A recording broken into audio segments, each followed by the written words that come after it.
નમસ્કાર મિત્રો, વેધર ઇન્ફોર્મેશનમાં આપનું સ્વાગત છે અને હું છું પરેશ। ખાસ કરીને આજના વિડીયોમાં આપણે માવઠાના વરસાદ વિશેની ખૂબ અગત્યની માહિતી આપવાની છે, કેમ કે આવનારા દિવસની અંદર એક માવઠું થવાનું છે। જો કે આપણે 2025નું અત્યારે એન્ડ ચાલી રહ્યું છે, છેલ્લું અઠવાડિયું ચાલી રહ્યું છે, હવે માત્ર 2 થી 3 દિવસ 2025ના બાકી છે, ત્યારે 2025ની વિદાય છે એ પણ માવઠા સાથે થવાની છે અને 2026નું વર્ષ છે એ માવઠાથી શરૂ થાય તેવી અત્યારે શક્યતા પૂરેપૂરી દેખાઈ રહી છે। જો કે આપણે સૌ પ્રથમ આપણે આગાહી કરી હતી, કોઈ પણ મિત્રો આગાહી કરતા હોય બધા જ આગાહી કરે એની પહેલા આપણે થોડા દિવસ પહેલા વિડીયો મૂકીને આગાહી કરેલી હતી। એ વિડીયો પણ આપણા યુટ્યુબ ચેનલ ઉપર તમને જોવા મળી જશે, જેમાં આપણે 25 ડિસેમ્બરના રોજ આગાહી કરી હતી કે 2025ના છેલ્લા દિવસોમાં 30, 31 તારીખ અને 1 જાન્યુઆરી આમ આપણે 3-4 દિવસ સુધી રાજ્યની અંદર માવઠાના ઝાપટાની શક્યતાઓ છે। એની અંદર આપણે જણાવી દઉં કે હવે તો સમય ખૂબ નજીક આવી ગયો છે। એક મજબૂત વેસ્ટર્ન ડિસ્ટર્બન્સ ઉત્તર ભારત ઉપરથી પસાર થઈ રહ્યું છે, જે પાકિસ્તાનના પણ સિંધ પ્રાંત અને બલુચિસ્તાન ઉપરથી એની લેયરો પસાર થવાની છે અને એ લેયરો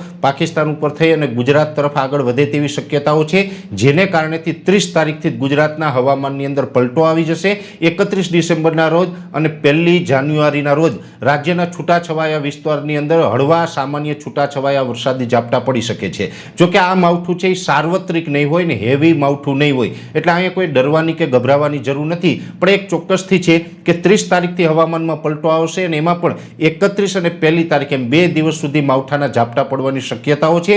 અને જે માવઠું છે એ આમ તો વધારે શક્યતા છે સૌરાષ્ટ્રના છૂટાછવાયા વિસ્તારો, કચ્છ જિલ્લાના છૂટાછવાયા વિસ્તાર અને ઉત્તર ગુજરાતના તમામ જિલ્લાઓ છે એના છૂટાછવાયા વિસ્તારમાં હળવા સામાન્ય ઝાપટાના રૂપમાં અસર કરી શકે છે। જો કે આ ઝાપટા એવા હશે કે એક સ્થળે હશે ત્યાંથી 5-10 કિલોમીટર આગળ ન પણ હોય, જ્યાં પડશે ત્યાં થોડુંક ઝાપટા છે એ સામાન્યથી હળવા ઝાપટા જોવા મળે તેવી શક્યતાઓ છે। એમાં ખાસ કરીને સૌરાષ્ટ્રના પણ મોટા ભાગના વિસ્તારનો સમાવેશ થાય છે। મોરબી, સુરેન્દ્રનગર, રાજકોટ, જૂનાગઢ, ગીર સોમનાથ, ત્યાંથી પછી જામનગર હોય, દ્વારકા હોય, પોરબંદર હોય, આ તમામ વિસ્તારના છૂટાછવાયા ભાગમાં ઝાપટા પડી શકે। કચ્છ જિલ્લાની અંદર પણ સાર્વત્રિક કચ્છ જિલ્લાની અંદર છૂટાછવાયા ઝાપટાની શક્યતા છે। કચ્છ જિલ્લાની અંદર ખાસ કરીને બોર્ડર વિસ્તારમાં થોડીક ઝાપટાની તીવ્રતા વધારે રહેશે। એમાં પણ બન્ની વિસ્તાર હોય, ખડીર વિસ્તાર હોય, પ્રાંથળ વિસ્તાર હોય, વાગડ વિસ્તાર હોય, આ જે કચ્છના વિસ્તાર છે એમાં પણ ઝાપટાઓ પડી શકે છે। ઉત્તર ગુજરાતના પણ સાબરકાંઠા, બનાસકાંઠા, વાવ, થરાદ અને પાટણ જિલ્લો છે એની અંદર પણ છૂટાછવાયા હળવા મધ્યમ સામાન્ય ઝાપટા પડી શકે છે। એટલે 3-4 દિવસ સુધી હવામાનમાં પલટો રહેવાનો છે। 30 ડિસેમ્બર 2025ના રોજથી હવામાન બદલાવાનું ચાલુ થશે। 31 ડિસેમ્બર 2025 અને 1 જાન્યુઆરી 2026 એમ 2 દિવસ સુધી રાજ્યની અંદર છૂટાછવાયા હળવા સામાન્ય ઝાપટા પડે તેવું એક અમારું અનુમાન છે, જે 25 ડિસેમ્બર 2025ના રોજ અમે વિડીયોની અંદર આગાહી સૌપ્રથમ કરી દીધી હતી અને એ પણ હવે અત્યારે વેસ્ટર્ન ડિસ્ટર્બન્સ નજીક આવ્યું છે, એટલે અત્યારે હવે સ્પષ્ટ થઈ ગયું છે કે આ માવઠું થવાનું છે।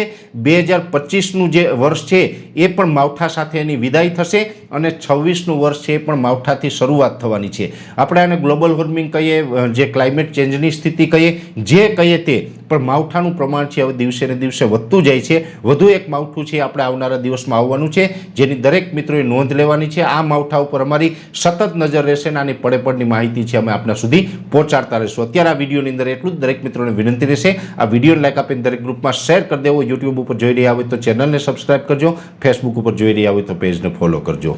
નમસ્કાર।